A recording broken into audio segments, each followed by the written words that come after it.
Sunday, November 13th, and this is in Idaho. So, on the victims, Ethan Chapin, or however you say his name, was a freshman at Idaho University from Mount Vernon, Washington, member of Sigma Chi frat, majoring in sports, rec, and tourism management. He was the boyfriend of Zena Kernodle, a junior at Idaho University from Post Falls, Idaho, and she was a marketing major and member of Pi Beta Phi sorority.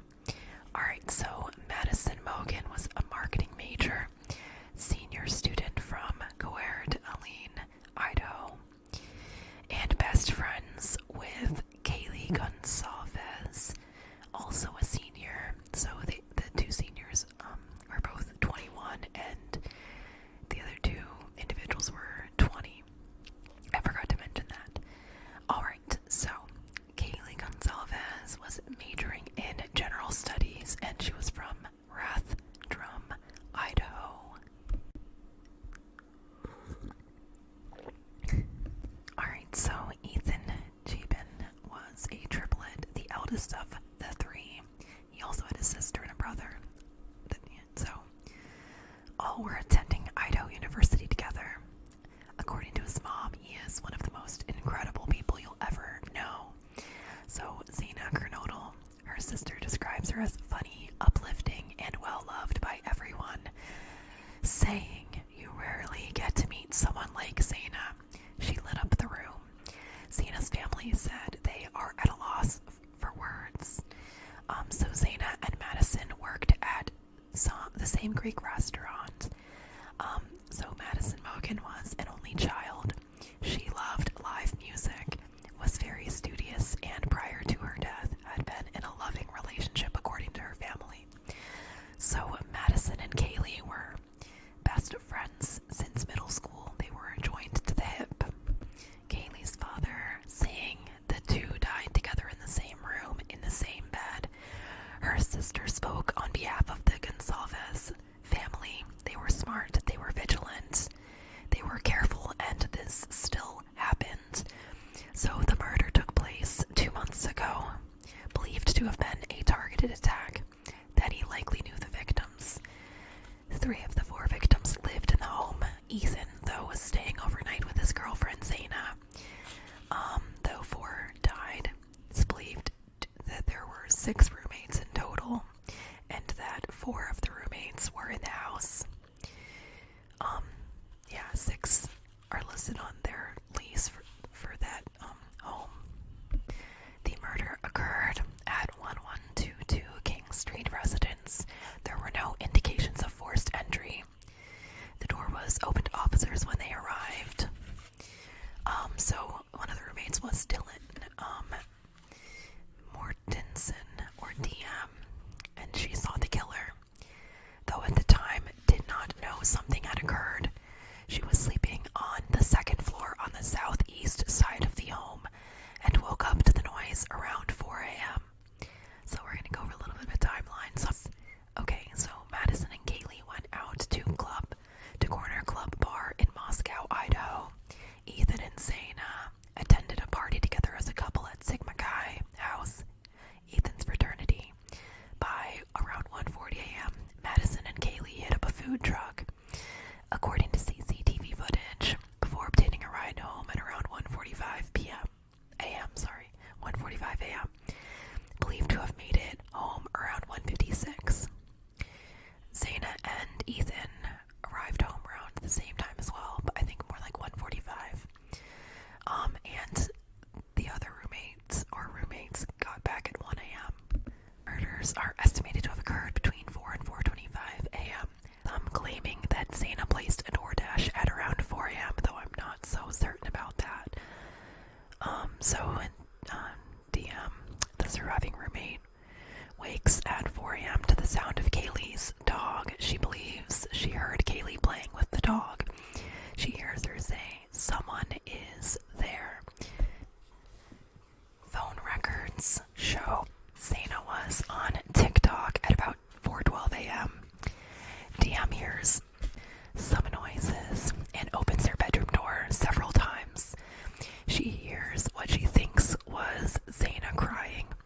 door, sees nothing. She closes it, hears more crying and a loud thud, followed by a male voice. She opens the door again at some point. She recalls the male voice telling the crying individual, "It's okay, I'm going to help you." On the third instance, DM opens her door. She sees a man in all black with a mask obscuring his face, or most of it. He's more slender, 5'10", with furry, bushy eyebrows. She freezes up and kind of just stands there. Security cams near Zaina's room at 4:17 a.m. record sounds of a dog barking, voices, whimpers, and a loud thud. Surveillance footage around the time of the murder shows a white Hyundai Elantra passing the home 3 or 4 times and coming back around before entering their street at 4:04 a.m. The murder suspect, Kohberger, his phone was tracked and shown to have been shut off at 2:47 a.m. to 4:48 a.m., heading to Moscow, Idaho, prior to being turned off. He later returns to the area of around near the murder at 9 a.m., which is 5 hours after the murder occurs. Since as far back as August, his car was near the home 12 times prior to when the quadruple homicide occurred. And when it's in the area, nearly every time it's late at night or early in the morning, save for one instance. Not sure if this is necessarily related, but a lot of noise complaints for parties led police at the home store, and one such instance of note occurred in August. There are videos on this. So by Sunday morning, late afternoon, roommate calls police 911 at 11:58 a.m. saying a roommate would not wake up, assuming they had passed out. This is like 8 or 9 hours later at this point. Alright, so November 17th, autopsies show multiple stab wounds inflicted on victims. No indications of sexual assault, though some defensive wounds were observed. So Tuesday, November 29th, Washington State University police searched for a car matching the description of a white Hyundai Elantra. One was spotted by security, and this was Kohberger's vehicle, matching the description based on the surveillance from the night of the murders. So December 7th, authorities publicly asked to speak with the driver of said vehicle, describing it as a white 2011 to 2013 Hyundai Elantra seen in the area near the home of the victims at the time of the crimes. So at the end of the semester, Kohberger and his father take cross-country road trip to the family's Pennsylvania home. It is said to have been a pre-planned trip. So they're tracking Kohberger's movements following the murders. The car plate is read and picked up in Lima, Colorado, December 13th. Plates seen as questionable by police in Hancock County, Indiana, December 15th. By December 16th, his car is spotted by CCTV footage in Albrightsville, Pennsylvania. December 15th, Kohberger is stopped by authorities twice in one day. Both times Kohberger's driving. They're stopped by Hancock County Sheriff for speeding and by Indiana authorities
arrest occurs in Monroe County by both FBI and Pennsylvania State Police on a fugitive from justice warrants. He's charged with first-degree murder based on planning and premeditation of his crimes. January 5th case details for the 18-page affidavit are released. Stabbed and murdered with premeditation, malice, and forethought is what it describes it as. His next hearing will be January 12th. So evidence. The murder weapon was not obtained, but we know it is a K-bar military-style knife based on the sheath left behind, which is tan leather and was found on the bed next to Mogan on the right side. It's a Rambo knife. The sheath has a USMC Eagle Globe symbol and anchor on it. So the DNA was found on the button portion of the sheath. Possibly blood, but not specified what type of DNA. So the vehicle video canvas shows the Alondra times 320, 326, 328, and 420, and that it's missing its front license plate. This is the night of the murder, of course. All in all, the police collect 103 pieces of evidence from the crime scene.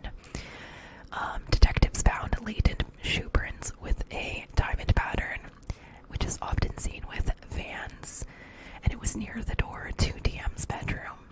Investigators recently added as well that the suspect cleaned the car and wore gloves doing so, and was seen wearing said gloves cleaning his car. Yeah, according to former New York prosecutor Jim Clemente, going into an occupied dwelling with 6 people in different rooms in the middle of the night is an extremely high-risk crime, unless we know he knows one or more of the people. So that my first thought on it. This offender did not just randomly choose this location, that he targeted one or more of the people in there. Now that could be because he has a relationship or a past relationship with one or more of them, or it could be that he's been stalking one or more of them. But it's not been indicated if he had been to the home before the murders or not. So the killer, Kohberger, is described by experts as narcissistic and a rookie. It was debated by a few experts as to whether he was or would have been a budding serial killer or not. I honestly feel like they are reading a lot into him and giving him too much credit. I mean, maybe he could have been a serial killer, but he only committed the one crime that we know of, and he made a lot of mistakes. Anyways, some experts say he had been building up to this point when talking about the killer. So he received his associates in psychology from Northampton Community College in Pennsylvania in 2000.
references.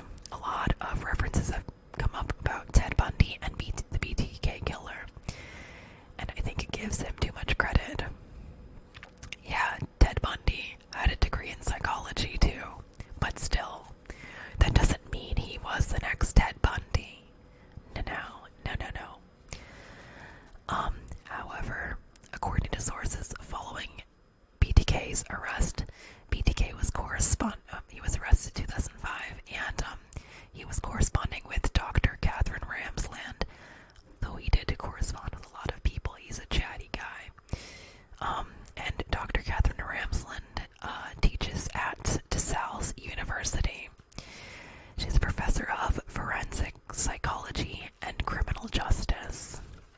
See where I'm going with this. She wrote Confessions of a Serial Killer Untold. Well, she co-wrote Confessions of a Serial Killer Untold, Story of Dennis Rader, BTK Killer, with him. Same university, Kohberger received 2 of his degrees. From his master's and his bachelor's, he studied under her. It's just, kind of interesting. Something to think about. So we're going to talk real quick about the vigil for the victims. It was held at the University of Idaho, November 30th, and the family expressed gratitude for the time they had with their loved ones and talked about how excruciating their loss feels for them. The dean of the university also, he talks about how together we all go through this as a community. And I'm going to end with this. Moscow police chief said, "No arrest will ever bring back these young students. However, we do believe justice will be found through the criminal process." And that is everything I have on this case. Thank you so much for watching this video. I hope you found it interesting and informative. Let me know your thoughts in the comments section if you would like. Please like and subscribe.